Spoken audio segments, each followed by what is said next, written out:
Amen. J'aimerais entrer aujourd'hui dans une leçon au sujet de la vérité.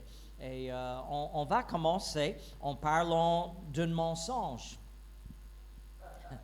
Parce que parfois, il faut reconnaître les mensonges afin de connaître la vérité.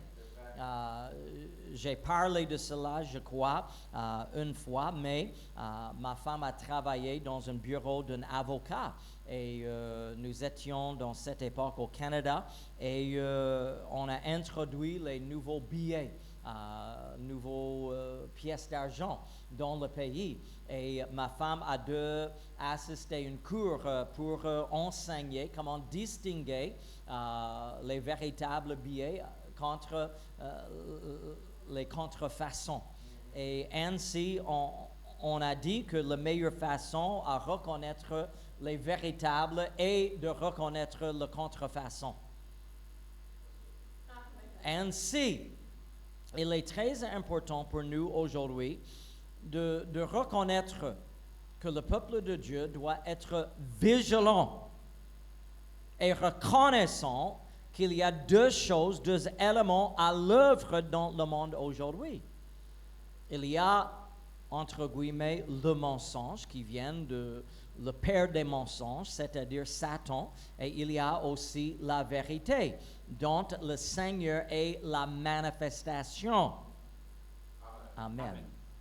Bon, nous voyons Matthieu chapitre 28, le verset 11 à 15 nous dit, « Pendant qu'ils étaient en chemin, quelques hommes de la garde entraient dans la ville et annonçaient aux principaux sacrificateurs tout ce qui était arrivé. » On parle de la résurrection de Jésus. Ceux-ci, après s'être assemblés avec les anciens et avoir tenu conseil, donnaient aux soldats une forte somme d'argent. L'escroquerie n'est pas simplement dans l'Afrique. Cela existe un peu partout dans le monde. En disant, dites, voilà le commandement, voilà le mensonge. Dites, ses disciples sont venus de nuit le dérober pendant que nous dormions. Et si le gouverneur l'apprend, nous l'apaiserons et nous vous tirerons de peine. Les soldats prirent l'argent et suivirent les instructions que leur furent données. Et ce bruit s'est répandu parmi les Juifs jusqu'à ce jour. On a déjà noté. On parle maintenant de temps immédiatement, le jour même de la résurrection du Seigneur Jésus-Christ. Maintenant, comment s'expliquer les événements? Tout le monde était témoin de la mort de Jésus-Christ sur la croix. Même Pilate a voulu vérifier, est-ce qu'il est vraiment mort? Et je vous assure que ceux qui ont confessé, ceux qui ont déclaré que Jésus est mort, sont les assassins professionnels.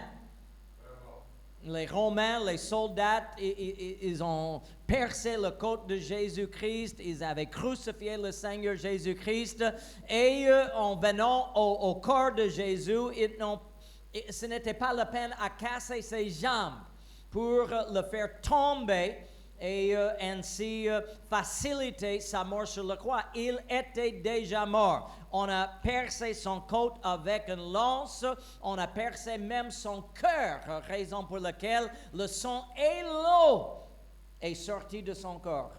Et tout le monde était témoin de cela. Maintenant, les soldats sont venus voir les principaux sacrificateurs pour dire, nous avons une mauvaise nouvelle à communiquer. Jésus n'est plus là. En fait, nous avons vu un ange, il y avait un tremblement de terre, la pierre s'est déplacée et nous avons vu des choses inexplicables. Que ferons-nous? C'est problématique. Si le monde apprenne que Jésus est ressuscité comme il a prévu, comme il a prophétisé, nous aurons beaucoup de problèmes. Et au lieu de produire le cadavre de Jésus, car il s'est ressuscité, ils ont inventé un mensonge. Et le mensonge était quoi? Dites que les disciples de Jésus sont glissés au milieu de nuit, ils sont entrés dans le tombeau, déplacés, ils ont brisé le sceau de César, ils ont déplacé le pierre qui était devant le tombeau, ils sont entrés, ils ont volé le cadavre de Jésus et maintenant le cadavre de Jésus est complètement disparu. Dites ça et nous allons vous soutenir. Ils ont fabriqué un mensonge. Bien sûr, le problème toujours avec les mensonges est que pour soutenir un mensonge, il faut fabriquer encore des mensonges. Parce que finalement, votre mensonge sera dévoilé. Et ils n'ont pas pu produire le cadavre de Jésus. Et ça, c'est la solution de tous les problèmes des sacrificateurs, des pharisiens, de toutes les autorités. Si ils avaient pu produire le cadavre de Jésus, mission accomplie, controverse va disparaître et nous pouvons continuer comme nous voulons. Et la Bible dit que les soldats avaient pris cette somme d'argent, une grande somme d'argent, parce qu'ils risquent maintenant leur vie. Parce qu'un élément de mensonge était que nous sommes en train de dormir.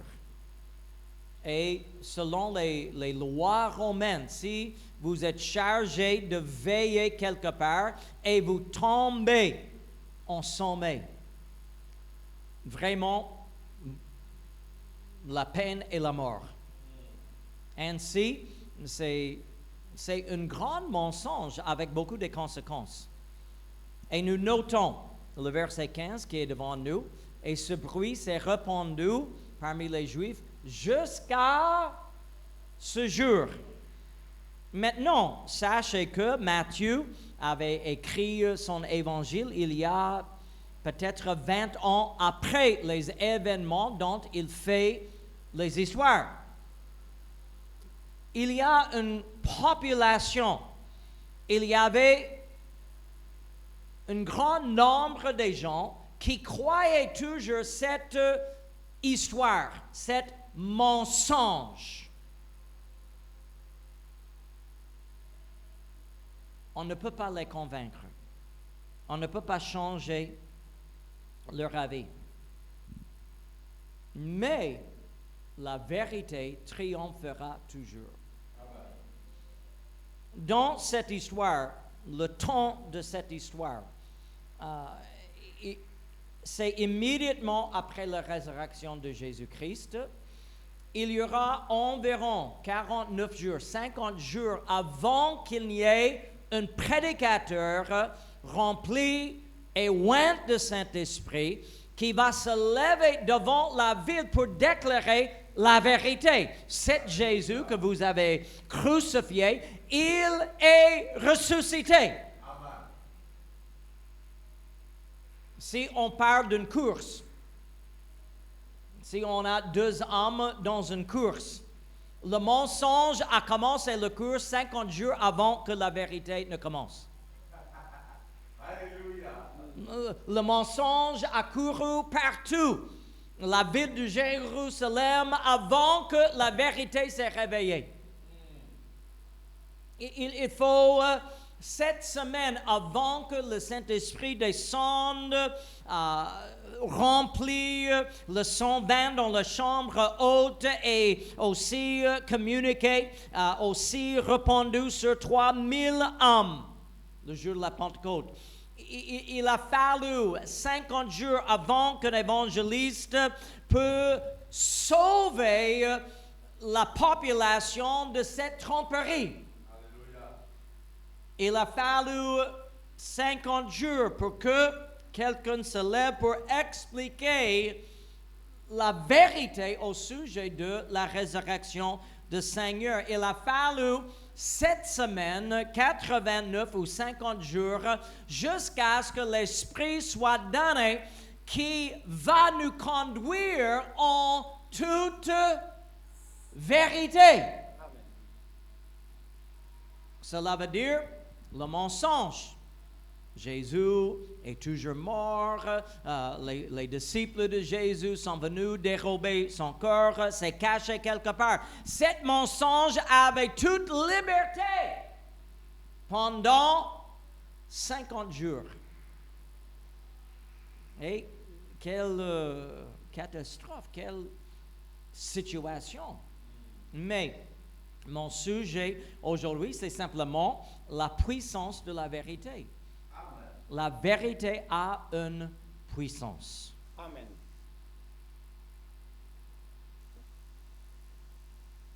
J'aimerais vous dire, et c'est le cas depuis la naissance de l'Église, où que nous ayons prêché, enseigner, témoigner, nous ne sommes pas les premiers à y arriver. Un mensonge est arrivé avant vous. Une autre histoire, soit au sujet de Jésus, soit au sujet de Dieu, est arrivée. Si nous ciblons aujourd'hui une ville quelque part dans le Sénégal, quand nous arrivons, je vous assure, il y aura toujours ou déjà les croyances. Ce n'est pas la vérité qui est là. Mais on trouve dans le Cameroun, même où il n'y a aucune église, les gens qui croient un mensonge. On peut aller dans le Congo et on peut trouver même les départements où tout le monde est captif d'un mensonge. On peut aller aux États-Unis et visiter les grandes villes où il y a des millions de gens qui croient des mensonges. Cela veut dire simplement que nous ne pouvons pas trouver aujourd'hui, soit dans les grandes villes, soit dans les toutes petites villages, on ne peut pas trouver un terrain vierge où les gens n'ont aucune croyance. Il n'y a aucune foi qui existait là-bas. Même si nous parlons avec une soi-disant chrétienne, ils ont toujours des croyances déjà. Tout le monde a une histoire au sujet de Jésus. Certains disent qu'il est ceci, certains disent qu'il est cela, certains mentent, certains déclarent les demi-vérités. Et on peut voir même dans la Bible, il existe la possibilité de dire la vérité avec un mauvais esprit. Nous savons les histoires dans le livre des Actes d'une femme possédée par un démon, mais elle dit, voilà les hommes de Dieu qui annoncent la vérité. Alléluia. Et qu'est-ce que Paul a fait? Il a chassé le démon. Pas parce que le démon a déclaré la vérité, mais la source de cette vérité est un mauvais esprit. On ne peut pas faire sortir une eau pure d'une puits impure. Ce n'est pas la volonté de Dieu, c'est un dérangement de l'ordre de Dieu. Nous devons aujourd'hui reconnaître l'importance et la puissance de la vérité. Jésus lui-même a dit, Jean 17, 17, sanctifie-les par ta vérité, ta parole est la vérité.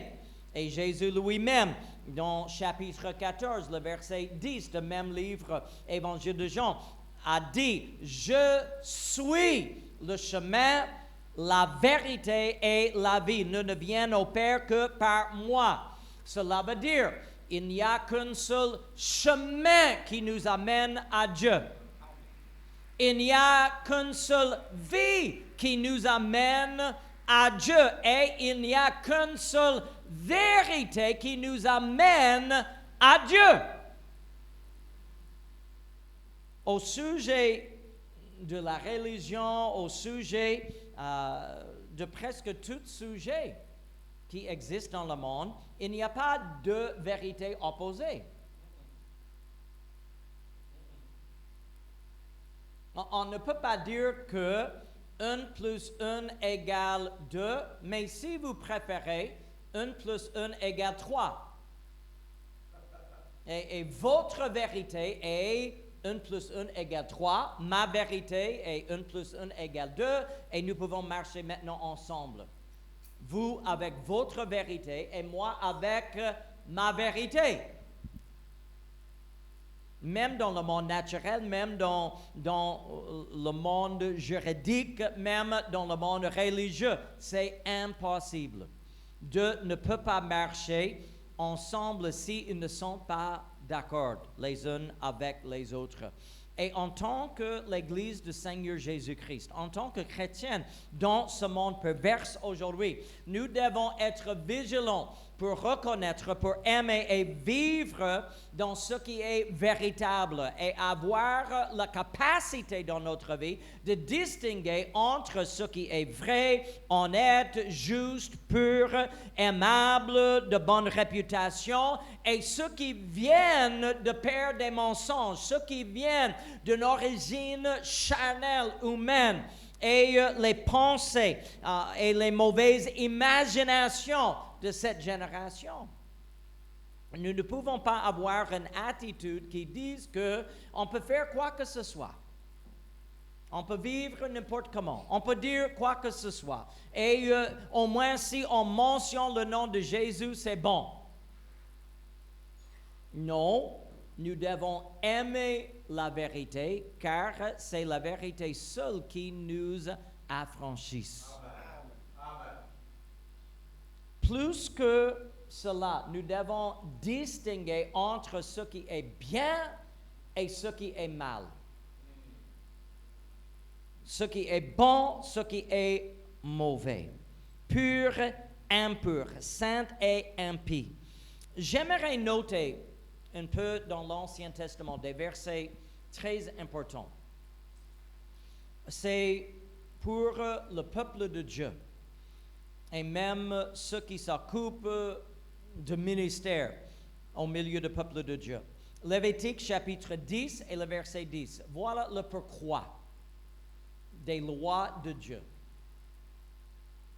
Afin que vous puissiez distinguer ce qui est saint de ce qui est profane, ce qui est impur de ce qui est impur, de ce qui est impur, excusez-moi, de ce qui est pur.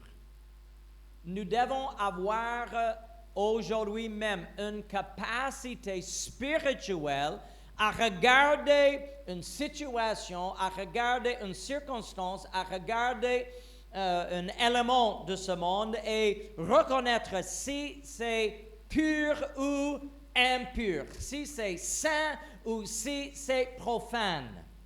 Amen. Amen. En fait, Dieu, dans l'Ancien Testament, selon le prophète Ézéchiel, il a condamné la classe, le rang religieux, parce qu'ils ont refusé à exercer ce ministère. Nous lisons en Ézéchiel chapitre 22, les versets 25 et 26. Ces prophètes, notez, c'est les prophètes, conspirent dans son sein comme des lions rugissants qui déchirent leur proie et dévorent les âmes. Ils sont pères des richesses et des choses précieuses. Ils multiplient les veuves au milieu d'elles. Ces sacrificateurs violent ma loi et profanent mes sanctuaires. Et voilà le péché. Ils ne distinguent pas ce qui est saint de ce qui est profane. Ils ont violé Lévitique 10.10. Ils ne font pas connaître la différence entre ce qui est impur et ce qui est pur. Ils détournent les yeux de mes sabbats et je suis profané au milieu d'eux. Voilà, quel péché. Jésus nous parle même aujourd'hui. Nous devons être sensibles. Nous devons avoir en nous un discernement qui reconnaisse que ce n'est pas toutes les choses dans ce monde qui sont pures. Ce n'est pas toutes les choses dans le monde qui sont saintes. Nous devons être capables de distinguer le mensonge de la vérité. Plus tard, dans la même prophétie d'Ézéchiel, il a félicité certains sacrificateurs en disant ceci, mais les sacrificateurs, les Lévites, en 44, le verset 15.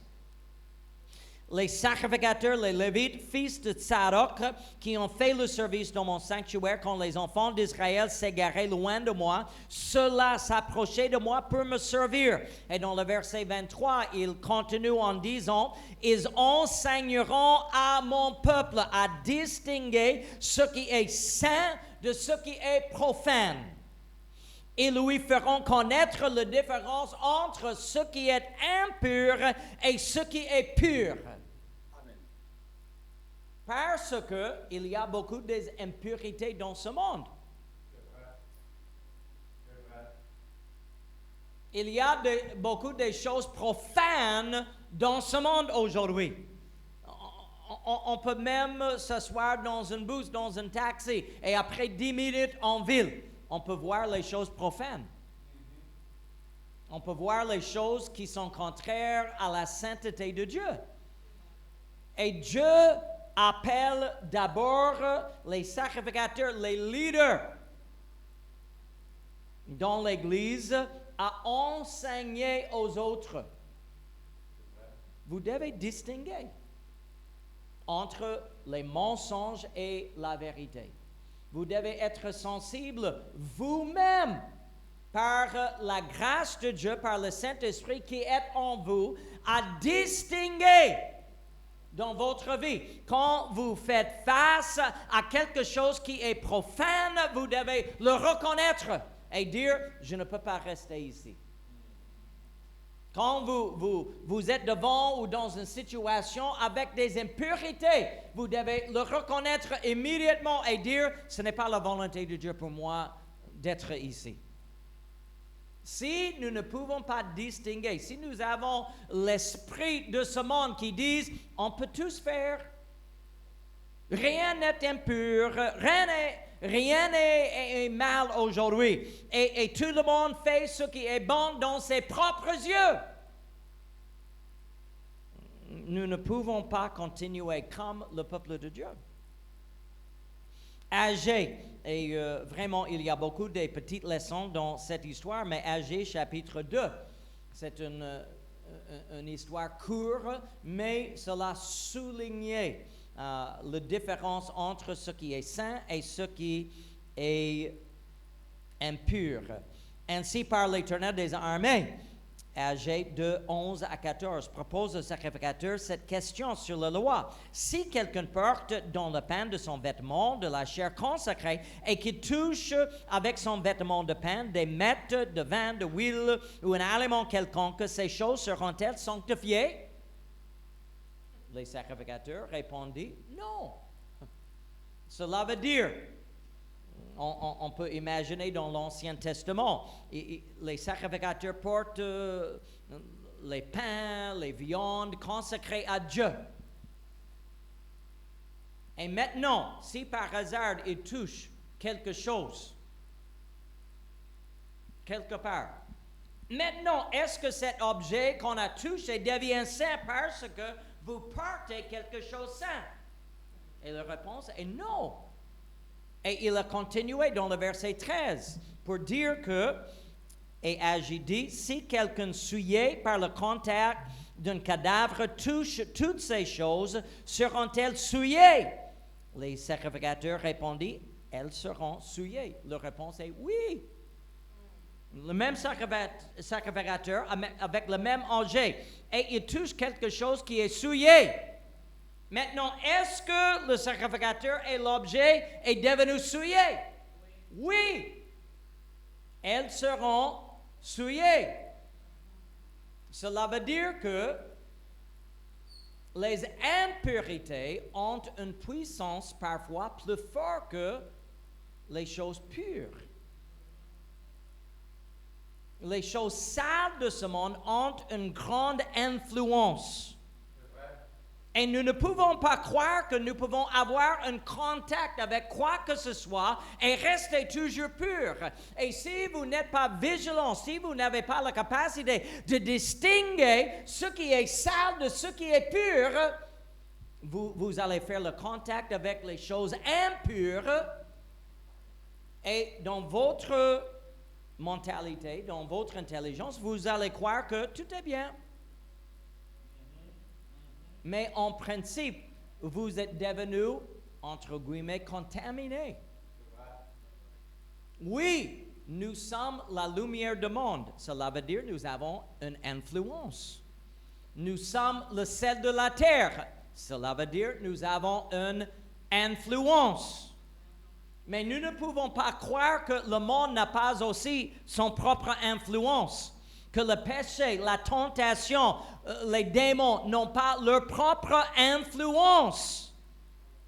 Et si nous ne pouvons pas distinguer entre ce qui est pur, ce qui est impur, nous pouvons tomber même dans l'erreur. Et nous pouvons être emmenés loin de Dieu par des mensonges. 2 Corinthiens, chapitre 6, le verset 17 nous dit, c'est pourquoi, sortez dans le milieu d'eux et séparez-vous, dit le Seigneur, ne touchez pas. Pourquoi? Parce que Agé nous a enseigné, ce qui est impur a une influence. Et si vous le touchez, ça va vous influencer. Ne touchez pas ce qui est impur et je vous accueillerai. Nous devons reconnaître les différences entre le bien et le mal, le pur et l'impur, la vérité, le mensonge, les mensonges. Comment le faire? Il faut prier, il faut jeûner, il faut étudier la parole de Dieu. Et plus que cela, nous devons être vigilants et avoir le discernement. Il y a un verset en hébreu que j'aime beaucoup, mais on peut négliger cela dans nos vies. Hébreu 5, le verset 14 nous dit, « Mais la nourriture solide est pour les hommes faits. » Nous aimons cela. Mais voilà pourquoi. Pour ceux dont le jugement est exercé par l'usage, à discerner ce qui est bien et ce qui est mal. Ce n'est pas quelque chose qui, si je peux dire, qui se développe dans nos vies automatiquement. C'est quelque chose que nous devons nous donner. Avec la parole de Dieu, avec la prière, avec les sacrifices spirituels, petit à petit, nous gagnons, nous développons la capacité à juger et discerner ce qui est bien et ce qui est mal. En simple terme, laissez-moi parler de moi. Quand j'étais jeune chrétienne, j'ai témoigné de quelques éléments de ceci. Quand j'étais jeune chrétienne, j'ai entendu les choses des pasteurs, des évangélistes, des hommes de Dieu, et je me suis dit, ça, ce n'est pas important. Pourquoi? Parce que à cette époque de ma vie, je n'avais pas le discernement. Je n'ai pas pu distinguer entre le bien et le mal. Je ne sais pas si vous voulez lever la main, mais probablement, il y avait un moment dans votre vie où vous avez entendu une écriture, un enseignement, une prédication, et vous dites, je ne crois pas comme ça. Oui, le pasteur dit qu'on doit faire ceci, mais je ne crois pas. Quelqu'un? Alléluia. Amen. Vous aimez la vérité. Mais après un peu de temps, après avoir prié, après avoir jeûné, après avoir discuté, posé les questions, maintenant, oui, le pasteur avait raison. Et peut-être vous, aujourd'hui, vous avez dépassé l'enseignement que vous avez entendu. Maintenant, vous êtes plus dur, plus sûr et certain dans vos convictions et vous dépassez ce que vous avez entendu au commencement. Et nous reconnaissons que c'est un développement, c'est une croissance. C'est pourquoi j'ai fait référence au sujet de la sainteté que j'ai enseigné il y a plusieurs semaines. Et je suis sûr et certain que certains éléments de cela, quelques-uns ont dit, « Ah, ça c'est le pasteur. » C'est simplement le pasteur qui dit ça. Mais petit à petit, avec la croissance spirituelle, nous apprécions beaucoup plus les enseignements et nous sommes plus sensibles et nous avons maintenant par l'usage. Tout le monde dit par l'usage. Si vous ne le faites pas, vous n'aurez pas la capacité. Si vous n'avez pas l'habitude de juger certaines choses dans votre vie, vous n'aurez point la capacité de discerner. Il faut l'usage. Et l'usage exige un courage, une confiance, une connaissance pour dire à un ami, je ne peux pas faire ça. Alléluia. Voilà l'usage. L'usage n'est simplement, je ne crois pas. Non, c'est une action, une décision, une manière de vivre. Par l'usage, vous avez maintenant la capacité à discerner. Quand vous entendez quelque chose que vous n'aimez pas dans la maison de Dieu, et votre attitude est toujours, c'est la vie de pasteur, vous n'aurez jamais la capacité de discerner.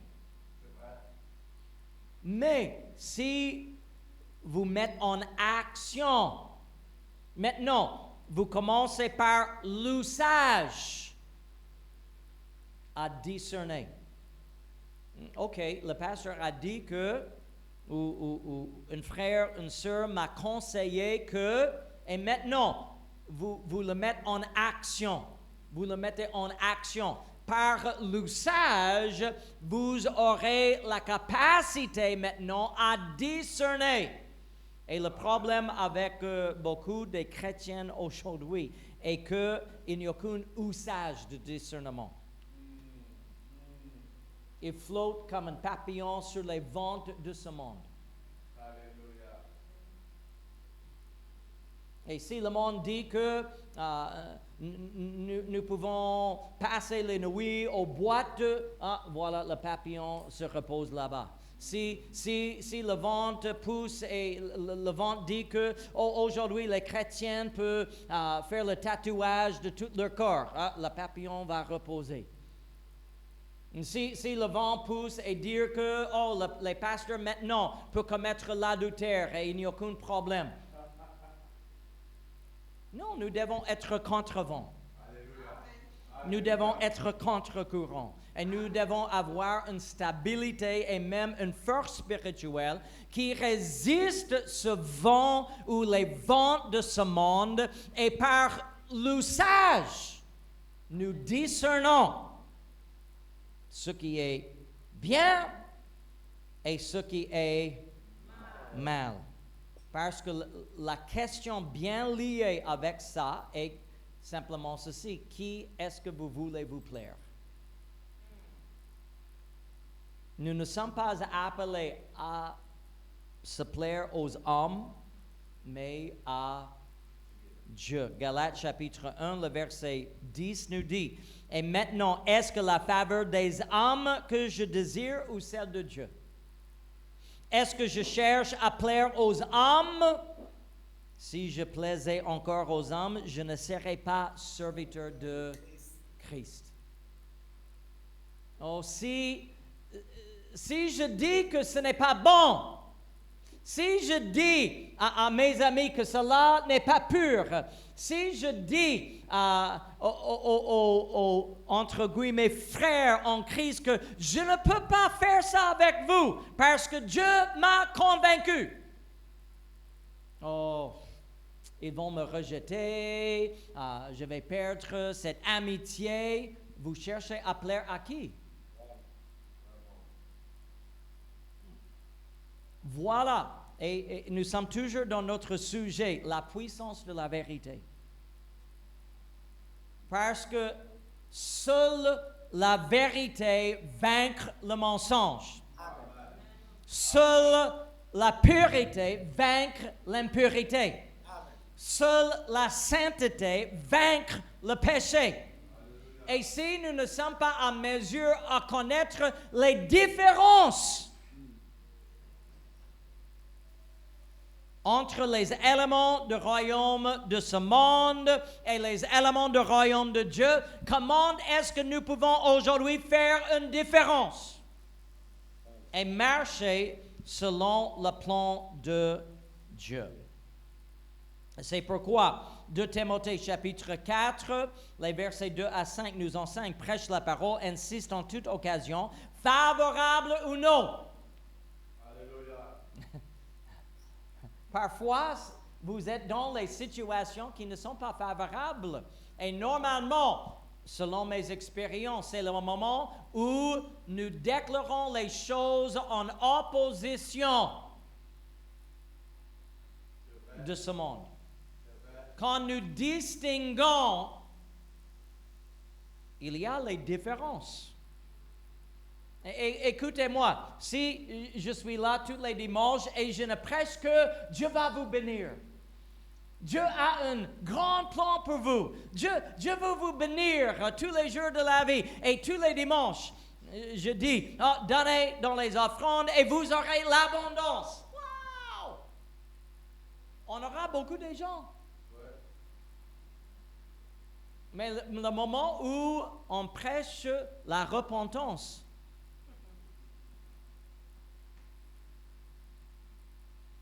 je dois abandonner mes péchés?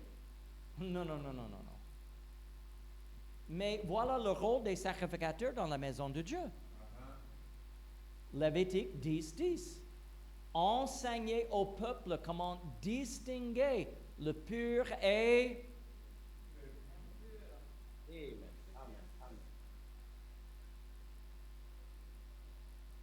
ainsi, nous devons reconnaître les conditions, les situations ne sont pas toujours favorables. Reprends, censure, exhorte avec toute douceur et en instruisant, car il viendra un temps où les hommes ne supporteront pas la saine doctrine. Mais ayant la démangeation d'entendre des choses agréables, ils se donneront une foule de docteurs selon leur propre désir, détournant l'oreille de la vérité.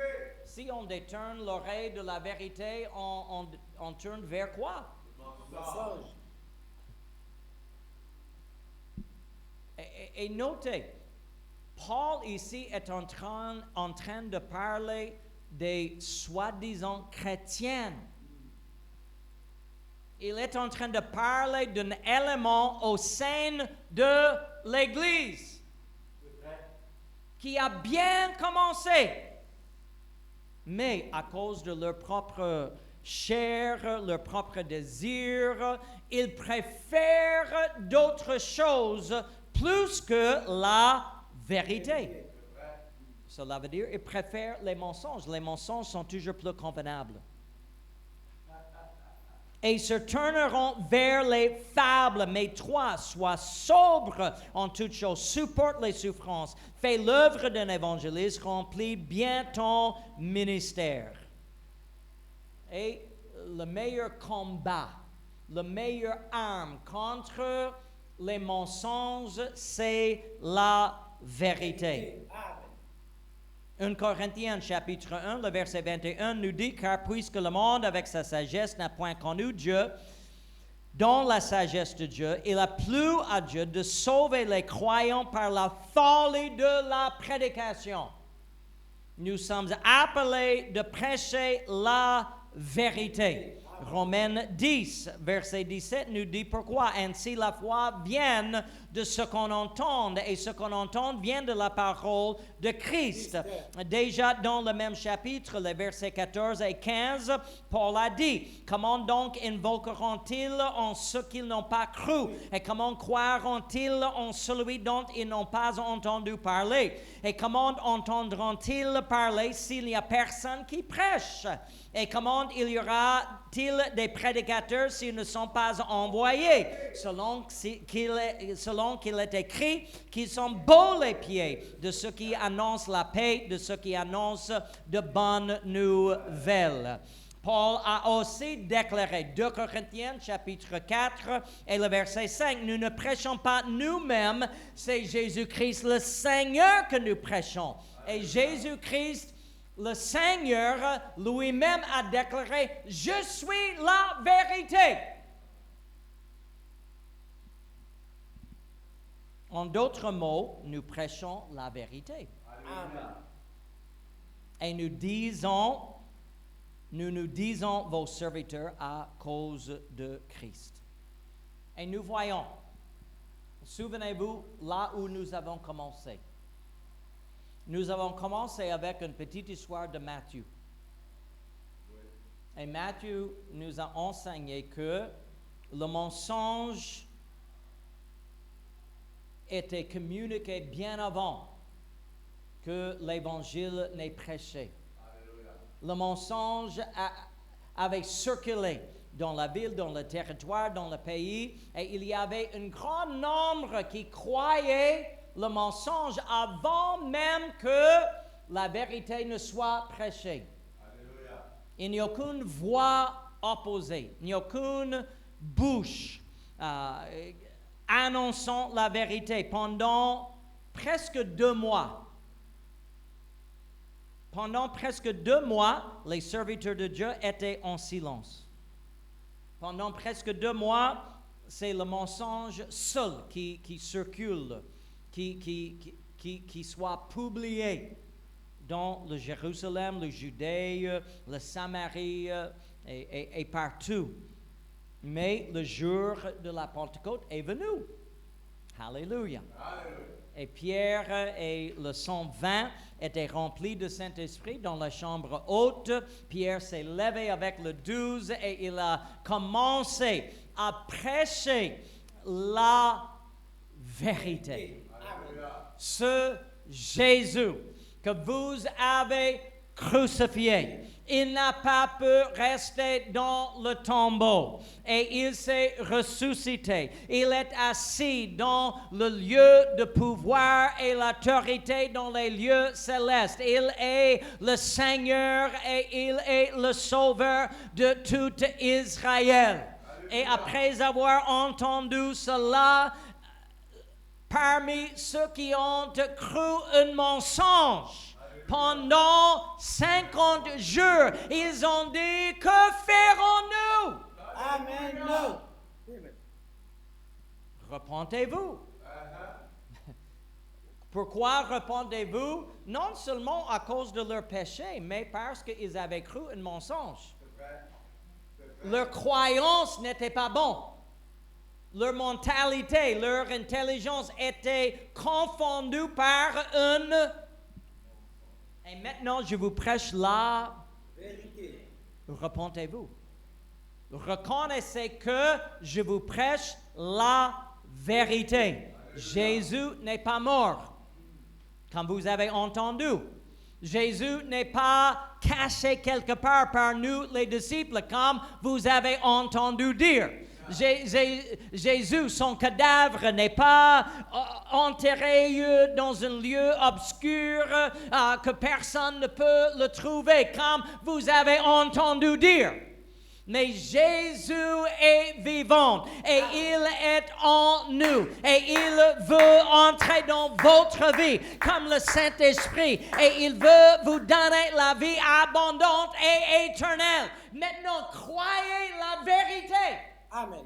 Amen. Et Pierre a de prêcher la résurrection de Jésus pour s'opposer au mensonge que Jésus n'est pas ressuscité. La seule réponse au mensonge, c'est la vérité. Amen. Et ainsi, 3000 âmes, le jour de la Pentecôte, ont accepté la vérité. Mais ceux qui avaient auparavant publié le mensonge, bien sûr, n'étaient pas contents.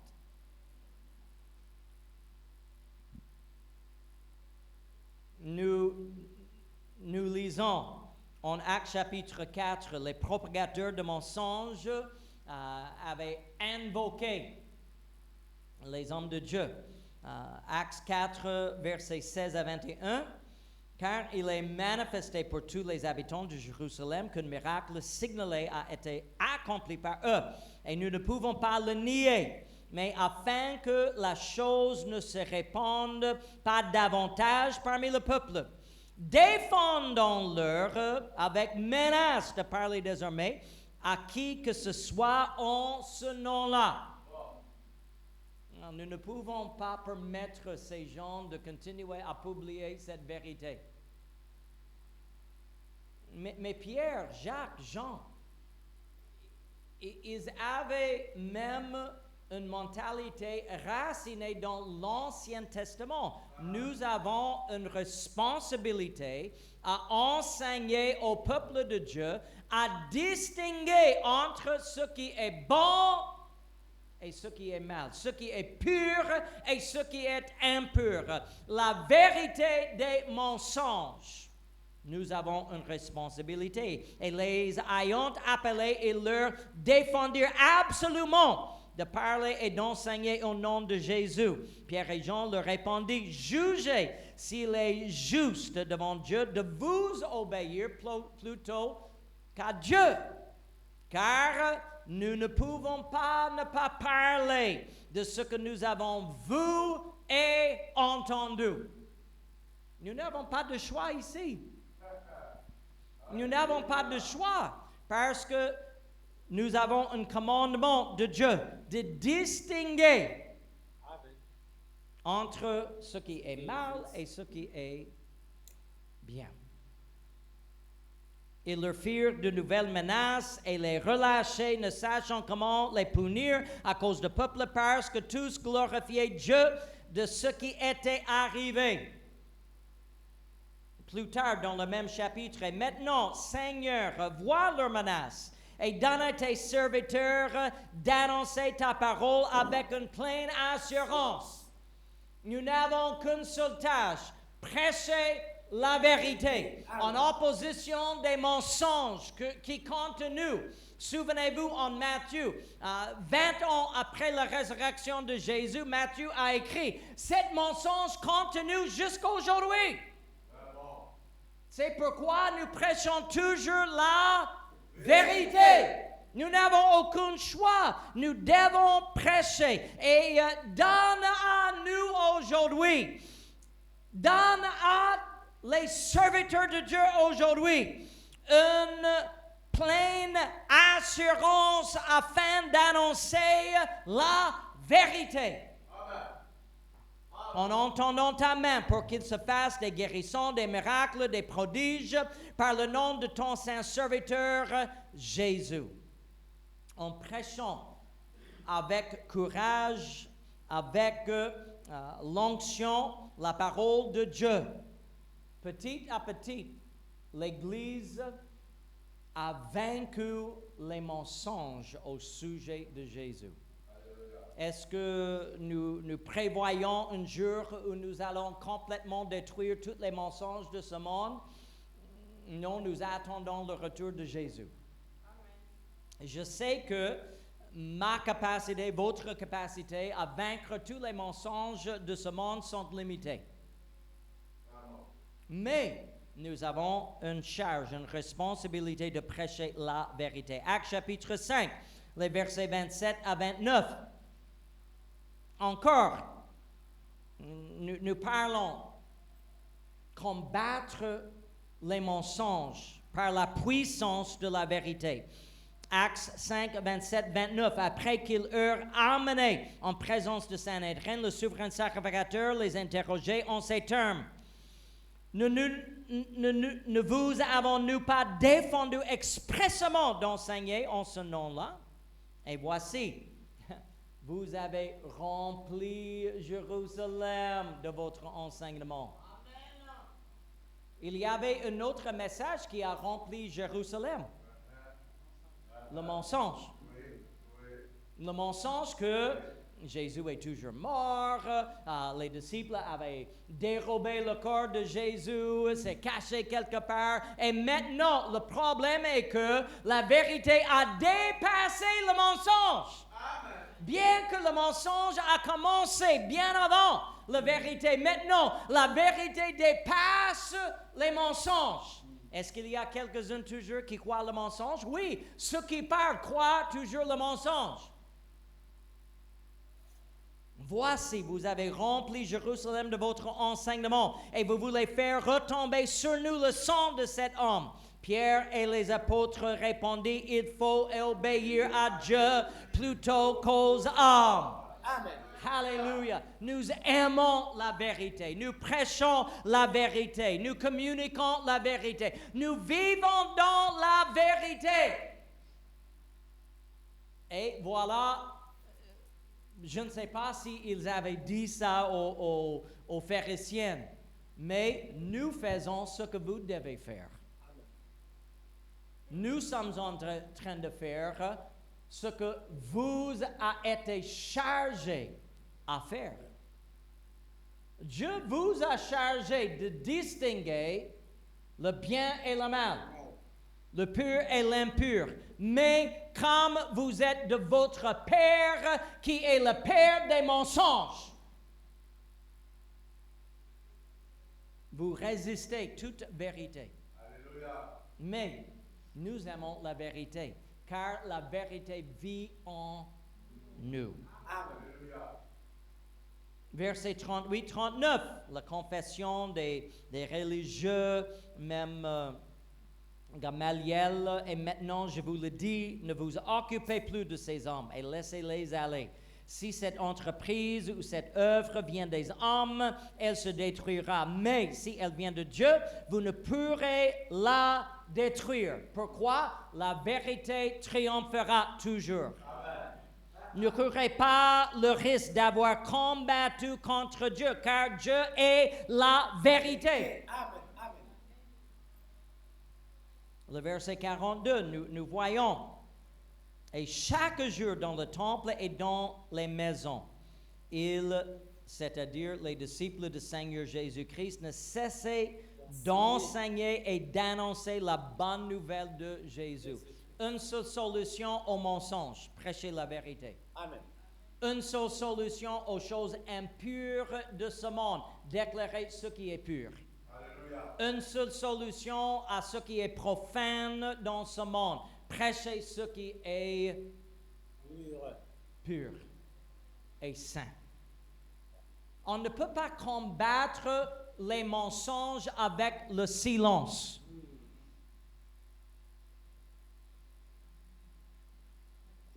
Alléluia. Bon, oui, je sais mais c'est mieux de ne pas créer un problème. Écoutez-moi, votre silence ne sauvera personne. C'est par la folie de la prédication que Dieu sauve ceux qui sont perdus. J'aimerais noter, En Matthieu chapitre 28, il commence en nous disant, les hommes de la garde entraient dans la ville, annonçaient aux principaux sacrificateurs tout ce qui était arrivé.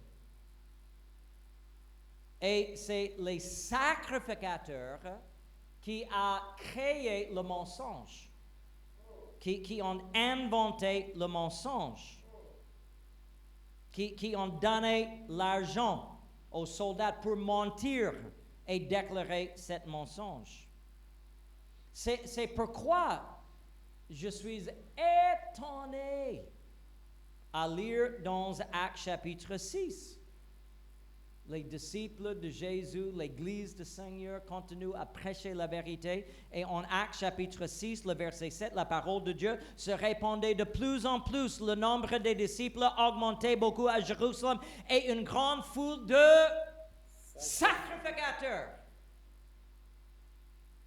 Même ceux qui avaient inventé le mensonge ont été convertis. Amen. Voilà la puissance de la vérité. Amen. Voilà la puissance de vivre dans la vérité. Voilà la puissance de vivre dans la sainteté. Voilà la puissance de vivre dans l'intégrité. Voilà la puissance de vivre rempli de Saint-Esprit avec le courage de Dieu, avec l'audacité de déclarer face aux mensonges. Amen. Tout le monde croyait les mensonges, mais je vais me tenir debout et je vais prêcher la vérité. Tout le monde dit que non, le baptême n'est pas important. Je vais insister sur le baptême au nom de Jésus. Beaucoup disent qu'on peut vivre n'importe quoi et n'importe comment. Je vais me lever la voix pour dire Dieu nous appelle à la sainteté. Beaucoup disent nous pouvons continuer dans le péché pour que la grâce abonde. Et je vais dire comme Paul, loin de loi. Comment est-ce que nous qui sommes morts au péché peut continuer dedans? Fuyez l'impudicité, fuyez le péché, fuyez l'adultère, fuyez toute espèce de péché dans votre vie et marchez dans la sainteté de notre Dieu saint. Et nous lisons Actes 6, 7. Il dit, à cause de cette persévérance, la parole de Dieu se répandait de plus en plus. Souvenez-vous, les mensonges avaient bien commencé, même bien avant que la vérité n'ait prêché, mais avec la persévérance d'un peuple de Dieu qui aimait la vérité sur grâce, qui aimait déclarer le nom de Jésus. Qui face au mensonge, dites repentez-vous. Et que chacun de vous soit baptisé au nom de Jésus pour le pardon de vos péchés et vous recevrez le don de Saint-Esprit, car la promesse est pour vous, vos enfants, tous ceux qui sont au loin, en aussi grand nombre que le Seigneur notre Dieu les appellera. La Bible dit même une grande foule des propagateurs des mensonges. Obéissez à la foi. Une grande foule des sacrificateurs. C'était combien? On ne sait pas. Mais j'aimerais noter quelque chose pour moi qui est un peu intéressant. En Esdras, l'Ancien Testament, c'est un des derniers livres de l'Ancien Testament, même si cela se trouve devant les psaumes.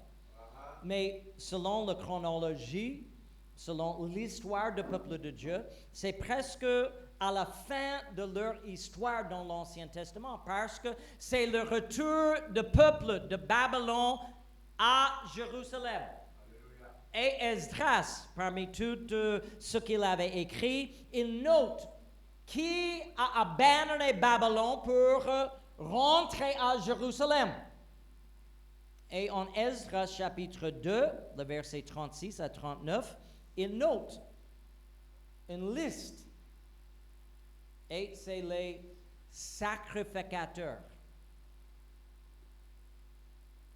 Et bien sûr, je n'aime pas prononcer tous les mots, les noms, excusez-moi. Les fils de Jedéja de la maison de Josué, 973. Fils d'Imir, 1052. Fils de Pashur, 1247. Fils de Harim, 1100. C'est simplement un fait historique, mais cela veut dire 450 années avant l'arrivée de Jésus, avant que ce même groupe de sacrificateurs inventait un mensonge. Ils étaient en nombre 4289. Plus de 4000 sacrificateurs, 450 ans avant le temps de notre histoire, le temps de notre enseignement, le temps de la résurrection de Jésus. Imaginez-vous, on a passé peut-être 7, 8, 9 générations entre l'arrivée de 4200 et le temps de Jésus. Ils étaient en grand nombre, peut-être dépassant 30, 40, 50 000 sacrificateurs maintenant. Et la Bible dit une grande foule des sacrificateurs. Maintenant, s'il y avait des dizaines, des milliers de sacrificateurs en cette époque, et une grande foule obéissent à la foi de Jésus-Christ, quel réveil! Quel réveil! Grâce à la persévérance d'un peuple qui aime la vérité.